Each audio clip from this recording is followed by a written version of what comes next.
America ने एक Iranian nuclear facilities पे बॉम्बिंग कर दी है। एक बड़ी खबर फुद्रो पे, इस्फहान पे और नतांज पे, 3 जगह। लेकिन यह सबसे बड़ा फ्रॉड है क्या?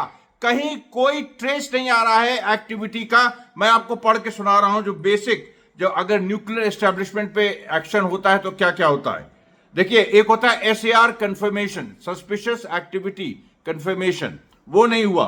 No crater clustering, no electromagnetic rupture, no seismograph lighting up, no emergency airlifts, no BDA loop जो बॉम्ब डैमेज असेसमेंट होता है, no infrared flares, अंदर से वो जब बॉम्ब गिरता है तो इंफ्रारेड फ्लेयर्स इमिट होती हैं, no multispectral flash analysis, no underground fire signature। ये देखिए, ये जो हुआ है ये इतना बड़ा फ्रॉड है। It was just an influence of, केवल माहौल बनाने के लिए। या तो नेतन्याहू को बिल्कुल बेवकूफ बनाया गया है, एक फ्रॉड है, या नेतन्याहू और ट्रंप ने मिलकर पूरी दुनिया का एक फ्रॉड बनाया है, एक बेवकूफ बनाया है।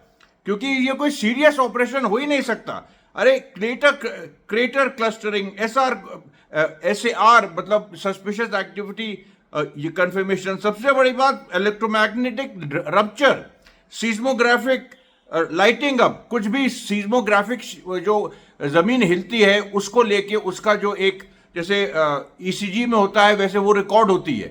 तो ये जो सारी चीजें हैं ये इसमें से नहीं है। दूसरी बात, सऊदी अरेबिया ने कहा है कोई रेडिएशन वहां तक नहीं पहुंचा है। और जहां तक खबर आ रही है कि सऊदी अरेबिया के पास, ये ईरान के पास अपनी अलग न्यूक्लियर फैसिलिटी है जहां पर, जो किसी को नहीं पता, वहां पर ऑलरेडी सब कुछ शिफ्ट किया जा चुका था।